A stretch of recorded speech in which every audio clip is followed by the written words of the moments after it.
Hey there, everyone. I hope you are all doing good. Today, it's finally time to check out the Studer 961 mixer. I got this, I think 6 months before. I'm still amazed by how good it is. Today, I recorded a little jam with it as the centerpiece of a setup that I will explain in a minute. It was, I guess, a good time as it was all set up here to film a little video about it. There's not much content about this online, actually, even though it's been quite a famous console, mostly in broadcast. So let me first run you through a channel and explain the whole architecture of the console. The way I have it set up right now, as you can see here in live, I have recorded like the mix out, which is this here, but also all the separate channel. So now I have playing them back into the console. More explanation on that later. So if I press play in live,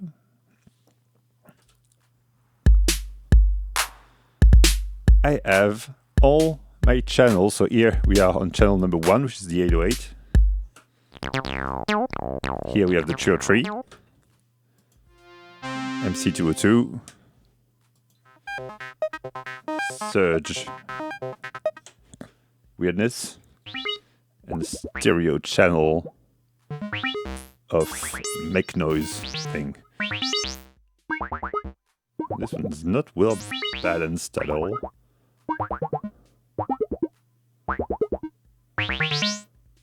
Okay, so how does this mixer work? So each channel has the same architecture. You first have, of course, the preamp. Now you can turn it off, so you have no sound. There's a generator in there, which is an oscillator here. That's very disturbing.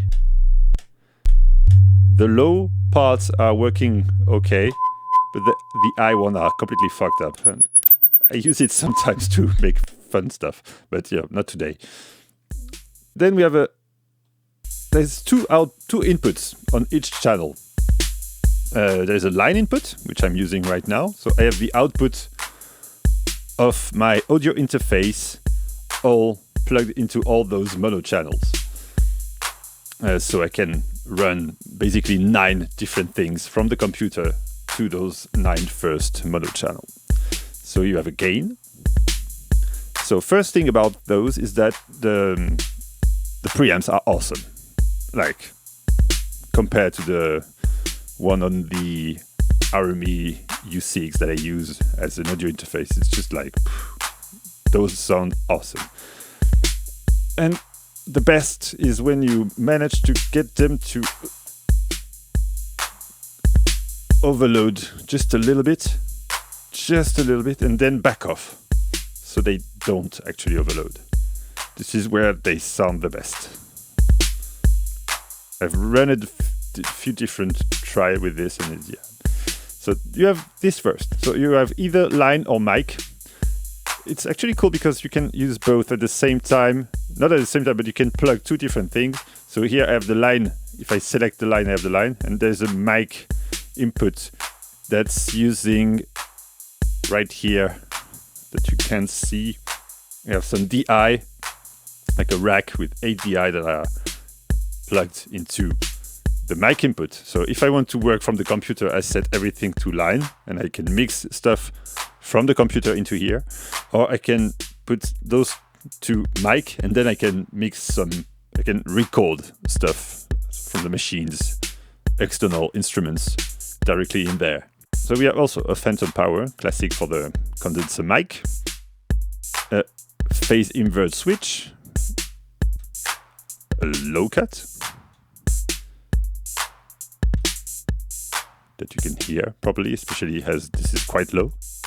Then we have a 3-band switchable EQ, a high shelf at 20 kHz with a very gentle slope,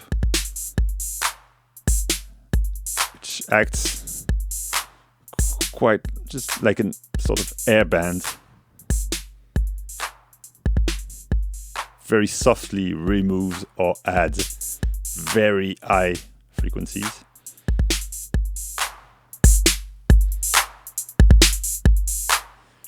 Then there's a sweepable mid-band.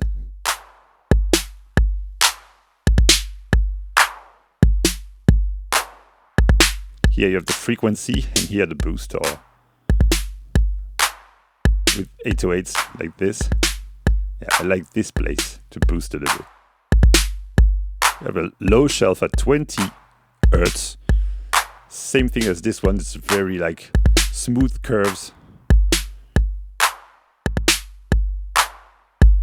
This is a very simple EQ, but it works very well. Then we have the aux sends. The way I have it set up here, so on aux number 1, I have a stereo spring reverb that's then going back into this stereo channel. So I can further EQ it if I want.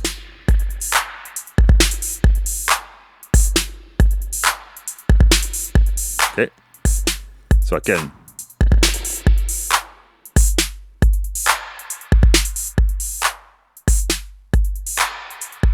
send the drums.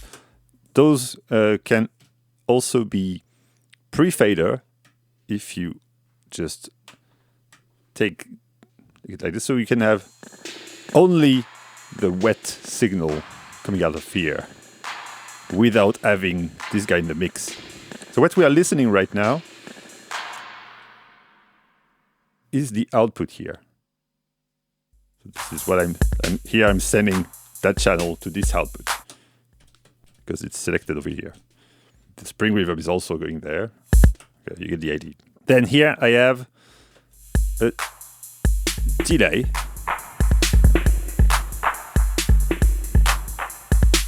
So the spring reverb is a Fostex 3180 stereo spring reverb, and the delay is an Ibanez 8202 bucket brigade delay. One thing that I do a lot, so the delay is coming back here because there's line inputs on the master channel, which is quite unusual. It basically lets you add 2 more line inputs to the main mix. So here, that's the level of the output of my delay. Put some feedback. And that's cool because you can send the delay as well into the reverb, which lets you have some of those very like space echoey thing.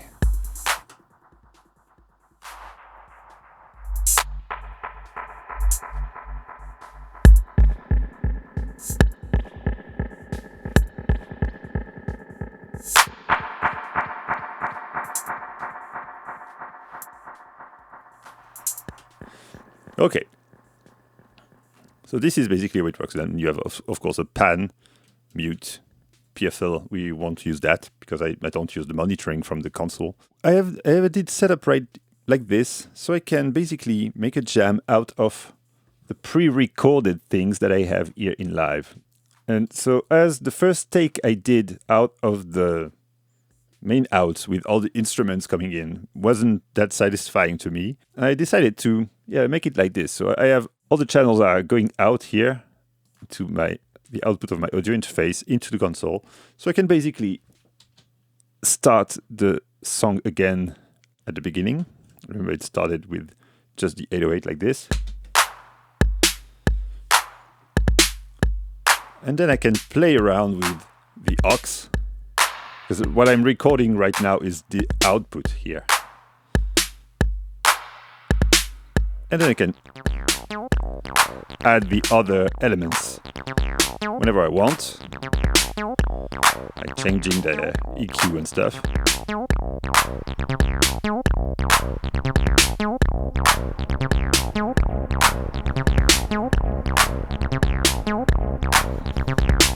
This one, like 202, I will put it in full lot of delay, just like.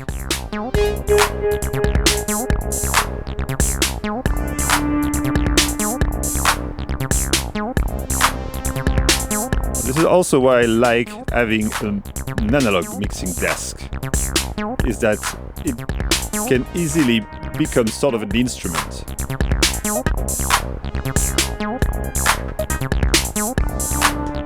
Let's put lots of reverb on this.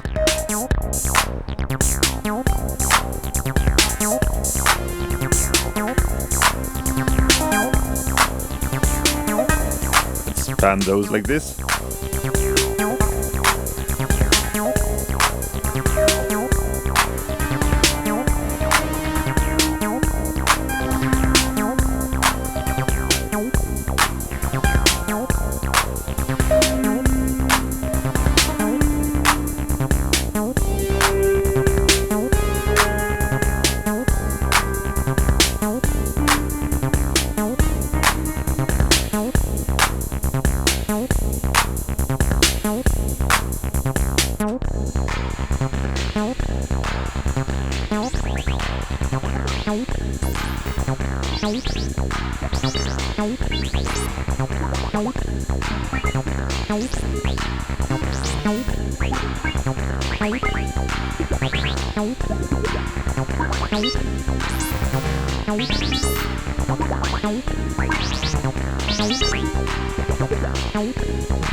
Tweaking the delay of camera.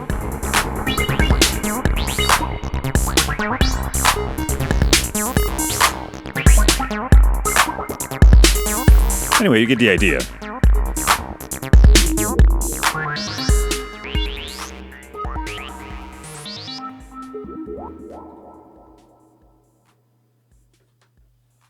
It has been a while I wanted to show you this little piece of awesomeness. It's really a crazy good sounding console compared to all the consoles that I've tried before. One of the disadvantages of this is that it is, because there is some disadvantage of course, is that it is so clean. Like for example, if we go with the Trio tree, that you can't I'll try to send it from live louder. Okay. Here you can hear, if you crank up the gain, it basically sounds like shit. It's horrible. Like, some people think that analog consoles are good to add warmth. This does, like, kills a little bit of the very high end in a very nice way. But compared to like Mackie Mixer or old Allen and Heath console that I had before I had the GL2, when you cranked up the gain in recording stuff into it, it was like a very nice overdrive sound. I actually have a console, a very old shitty Tisco thing that sounds awesome for overdrive, but it doesn't sound good at all for clean things. This one is the opposite. It sounds awesome and pristine for everything except when you crank it up too much. When you crank it up, it just sounds like bleh. That's not good. Oh yeah, one other very fun little thing is that microphone over here, talkback, that you can send to the auxiliary. So basically you can use it, like right now, to send your voice to an effect through a shitty microphone. And it sounds awesome. I love it. Listen to it in the spring reverb. Spring reverb. Pa, tuk, pa, pa. Yeah, that's fun. And when you have your speakers on, because I'm recording this on a headphone set, but if you have your speakers on, it will create feedback through this, which can be very fun. That's what I like to do with it. It's to use it as an instrument for either for recording directly or to remix like I'm doing now with pre-recorded materials. And yeah, one day I might try to make a video about how I use it also at mixing stage, but we'll see that later. Anyway, thanks for watching. See you next time. And I'll give away the stems of this track, all the recordings on Patreon. See you next time.